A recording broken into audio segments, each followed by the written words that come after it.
Hello students, आज का topic है यह मंदिर का दीप, जो कि महादेवी वर्मा द्वारा उनका जो दीप शिखा काव्य संग्रह है उससे लिया गया है। इसमें इन्होंने महादेवी वर्मा जी ने अपने प्राणों में दीपक का रूपक बांधा है, मतलब अपने जो प्राण हैं उनके उसे दीपक का एक रूपक माना है। जीवन के मंदिर में प्राणों का दीपक जब तक जलता रहता है तब तक विरह रूपी रात्रि का अंत होकर मिलन रूपी सवेरा ना हो जाए, तब तक वो दीपक जो है वो जलता रहता है। इस गीत में महादेवी के आशावादी व्यक्तित्व के दर्शन होते हैं। वे प्राण रूपी दीपक को शरीर रूपी मंदिर में तब तक प्रयत्नपूर्वक जलाए रखना चाहती हैं जब तक कि उनका प्रियतम उन्हें मिल न जाए। और उन्हें आशा ही नहीं बल्कि विश्वास भी है कि एक दिन उनको प्रियतम से भेंट अवश्य होगी, किंतु इसके लिए प्राण रूपी दीपक का प्रज्वलित रहना आवश्यक है, अन्यथा अंधेरी दिशा में प्रियतम इस देह रूपी घर को निर्जन मानकर लौट न जाए। तो यही बात इन्होंने अपनी इस पूरी कविता में कही है, जिसे हम आगे पढ़ेंगे। तो यह मंदिर का दीप, इसे नीरव जलने दो। रजत शंख घड़ियाल स्वर्ण वंशी वीणा स्वर, गए आरती की आरती बेला को शत शत लय से भर।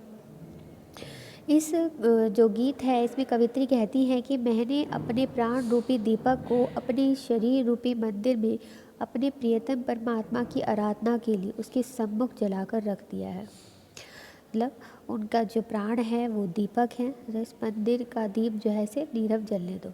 कि शरीर रूपी मंदिर में अपने प्रियतम परमात्मा की आराधना के लिए जलाकर रख दिया है और मेरे इस दीपक को शांति के साथ जलने दो। नीरव जलने दो, नीरव मतलब शांति, कि शांति के साथ इसे जलने दो और मेरे मन मंदिर में कोई भी किसी प्रकार की हलचल उत्पन्न करके उसकी लौ को प्रकंपित न करे।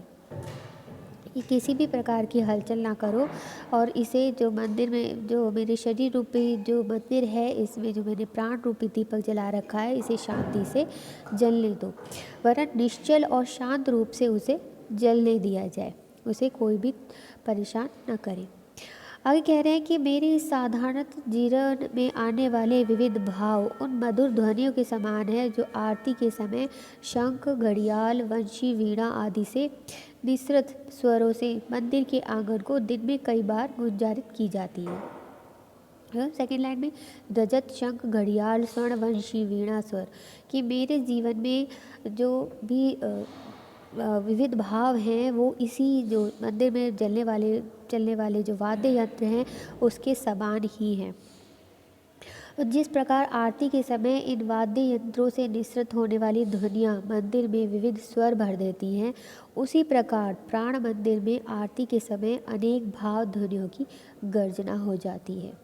गए आरती बेला को शत शत लय से भर, कि जिस प्रकार आरती के समय विविध वाद्य यंत्रों को बजाकर पूरे मंदिर को उन ध्वनियों से भर दिया जाता है, उसी प्रकार मेरे जो शरीर रूपी मंदिर है इसमें भी विविध प्रकार के जो भाव हैं वो इसी प्रकार के वाद्य यंत्र हैं, जो जिसकी गर्जना से जो मेरा मंदिर है, मेरा शरीर रूपी जो मंदिर है ये भर जाता है। तो कह रहे हैं कि जिस समय इस मंदिर में अनेक भाव रूपी भक्त मधुर स्वरों से अपने भक्ति से परिपूर्ण स्वरों में स्तुति पाठ कर रहे थे, उसी समय मेरे प्राणों की तपस्या को भंग करने के लिए मेरे सामने सर्वत्र विरह रूपी अंधकार छा गया। जब था कल कंठों का मेला, विहन से उपल तिमिर था खेला, कि जब जैसे मंदिर में बहुत सारी स्तुतियाँ होती हैं, भक्त जो हैं वो तरह तरह के मंत्रोच्चार करते हैं, उसी और जो उस मंत्रोच्चारण से मंदिर में बहुत ही अच्छी ध्वनि जो है वो चारों तरफ फैल जाती है। तो वही चीज़ें कह रही हैं कि जब मेरे मंदिर में, मेरे शरीर रूपी मंदिर में जो भाव रूपी जो ध्वनियाँ हैं वो जो है मधुर स्वर से स्तुति पाठ कर रहे थे, उसी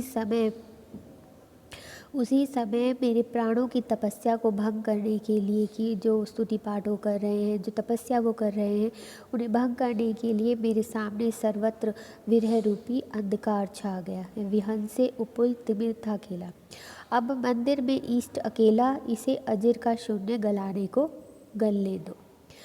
कहते हैं कि सर्वत्र जो है विरह रूपी अंधकार छा गया था, ओलों के रूप में दुखों ने आकर मेरे ऊपर वर्षा की, कि जो ओले थे उन्होंने मेरे ऊपर, दुख रूपी जो ओले थे वो मेरे ऊपर पड़ने लगे, किंतु मेरे प्राण रूपी दीपक ने मुझे बचने का सही स्थान दिखा दिया, और जिससे मेरी जो साधना है ये भंग होते होते बच गई।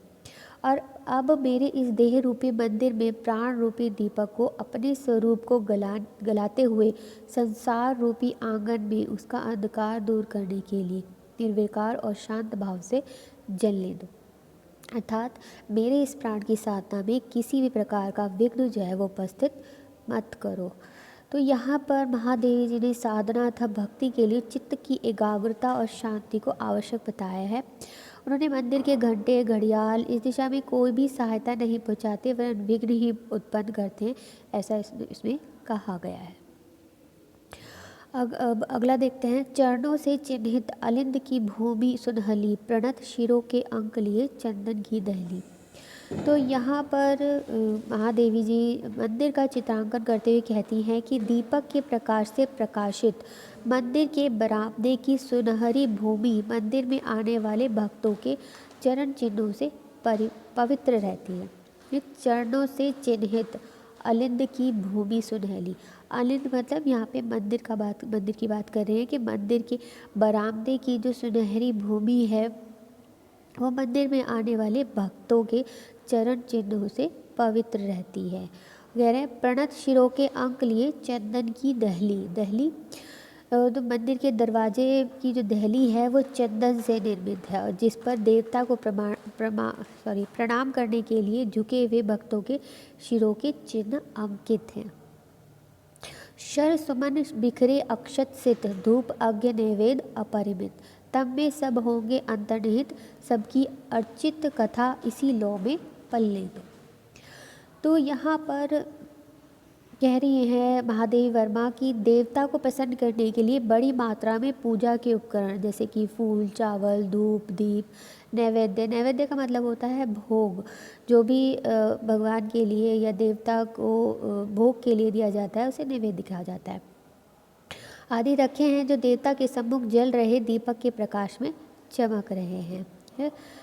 ये धूप अज्ञ नैवेद्य अपरिमित की जो कि दीपक के प्रकाश में चमक रहे हैं, अर्थात इन विविध सामग्रियों से भक्तों ने पूजा करके जो देव मंदिर की शोभा बढ़ाई है, ये सारे पदार्थ जो हैं अंधकार में लीन हो जाएंगे। तब में सब होंगे अंतर्निहित, तब माने अंधकार और अंतर्निहित मतलब उसमें लीन हो जाएंगे, अर्थात किसी का भी कोई रूप समझ नहीं पड़ेगा कि वह कौन सा उपकरण है और वह कैसा है। तब उन उपकरणों के रूप को यह प्राण रूपी दीपक की लौ ही स्पष्ट करेगी, इसी से इसके अस्तित्व का आभास होगा। कवित्री यहाँ बताना चाहती है कि मानव जब साधना पथ पर अग्रसर होता है तो उसके मार्ग में संसार की अनेक व्याधियाँ आकर बाधा डालती हैं। तब साधक के अपने प्राण जो हैं वो प्राण रूपी जो दीप हैं उसकी विशिष्ट लौ ही उसे साधना क्षेत्र में सफलता प्राप्त करा सकती है। साधक की आत्मा में ज्ञान का प्रकाश होने पर ही वह इस अज्ञान रूपी जो अंधकार है इससे पार पा सकता है, और सारा संसार जिस परमात्मा की प्राप्ति के लिए जिस विविध जो कर्म कांड, विधि विधान और पता नहीं क्या क्या पूजा पाठ में लगा रहता है, वास्तव में उसकी पूर्ति तो इस प्राण रूपी दीपक के द्वारा ही हो सकती है। तो महादेवी वर्मा जी का मानना है कि जितने भी पूजा पाठ कर्मकांड हो रहे हैं या किए जाते हैं देवता को प्रसन्न करने के लिए, वो सब बेकार हैं। इसके लिए साधना के लिए तो केवल प्राण रूपी दीपक ही पर्याप्त है, और इसके लिए भी आवश्यक है कि हमें उस दीपक की लौ को अचंचल रखने का अभ्यास करना होगा। मतलब कि जैसे थोड़ी सी भी हवा चलती है, हलचल होती, लौ फड़फड़ाने लगती, तो वो नहीं होना चाहिए। तो वही ये चीज़ कह रही है कि वो जो लौ है वो स्थिर रहनी चाहिए, उसमें बिल्कुल भी हलचल नहीं होनी चाहिए। तो यहाँ पर ये जो कह रही है ना, लौ में पलने दो के माध्यम से कवित्री यही स्पष्ट करना चाहती है कि चित्त की चंचलता को शांत और एकाग्रचित करने के लिए कड़े और निरंतर अभ्यास की आवश्यकता होती है, और वे यूं ही एकाएक शांत नहीं हो पाता है। और साथ ही पुष्प, दीप, निवेद्य आदि का सभी व्यर्थ है। ईश्वर की प्राप्ति के लिए केवल प्राण रूपी दीपक का जलाना ही पर्याप्त होता है, जिससे ज्ञान का प्रकाश और अज्ञान के अंधकार को नष्ट करके उस परम तत्व के दर्शन किए जा सकें या कराए जा सकें। तो ये महादेवी वर्मा द्वारा जो उनकी कविता है मंदिर का दीप, इसके अंतर्गत इन्होंने सिर्फ़ और सिर्फ यही कहा है कि जो मंदिर ये जो देह रूपी मंदिर है, इसके अंतर्गत जो प्राण रूपी जो दीप जल रहा है वही पर्याप्त है ईश्वर की भक्ति के लिए। तो ये तो था हमारा एक तरीके से इसके अंतर्गत जो भाषा है वो है शुद्ध खड़ी बोली, परिष्कृत खड़ी बोली। अलंकार है इसमें सांग, रूपक और पुनरुक्ति प्रकार साथ ही अनुप्रास का यहाँ पे प्रयोग किया गया है। तो आज के लिए इतना ही, अगले लेक्चर में करेंगे बाकी। Thank you.